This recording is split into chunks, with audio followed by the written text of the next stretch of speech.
Regulating Act of 1773. Introduction. 1. The British came to India in 1600 as traders in the form of East India Company, which had the exclusive right of trading in India under a charter granted by Queen Elizabeth I. 2. In the year 1765, the East India Company, which till now had purely trading functions, obtained the Diwani-i.e., the rights over revenue and civil justice of Bengal, Bihar and Orissa. 3. In 1858, in the wake of Sepoy Mutiny, the British Crown assumed direct responsibility for the governance of India. Objectives behind 1773 ACT. 1. Controlling and regulating the affairs of the East India Company was important. 2. Extreme corruption was prevalent in the company's servants, which needed to be removed. 3. Recognizing for the first time political and administrative functions of the East India Company. 4. Laid down the foundations of central administration in India. 5. This act permitted the company to retain its territorial possessions in India, but sought to regulate the activities and functioning of the company. It did not take over power completely, hence called regulating. Features of the Act. 1. It designated the Governor of Bengal as the Governor-General of Bengal and created an Executive Council of 4 members to assist him. 2. The first such Governor-General was Warren Hastings. 3. It made the governors of Bombay and Madras presidencies subordinate to the Governor-General of Bengal. 4. It provided for the establishment of the Supreme Court at Calcutta. 5. It prohibited the servants of the company from engaging in any private trade or any accepting presents or bribes from the natives.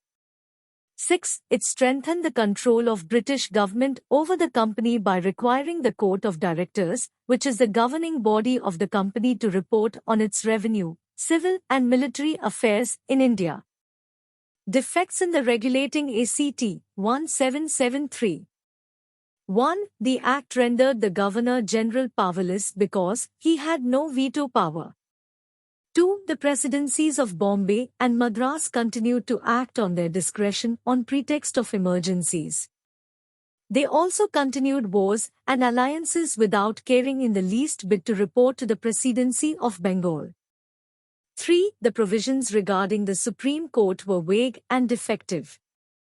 4. Lastly, there was nothing in the Act which could address the grievances of the people of Bengal, Bihar and Orissa, who were dying in starvation. Analysis of the Regulating Act of 1773.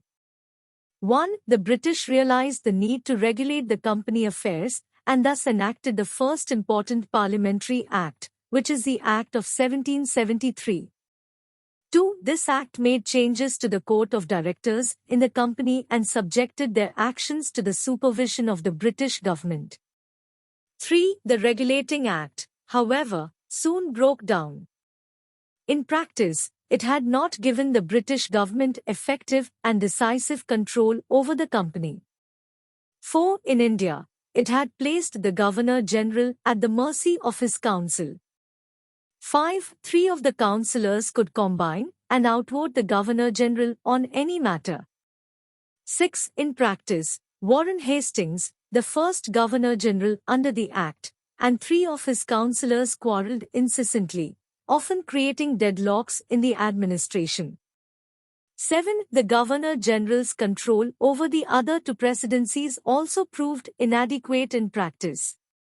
8. Most important of all, the Act had failed to resolve the conflict between the company and its opponents in England, who were daily growing stronger and more vocal.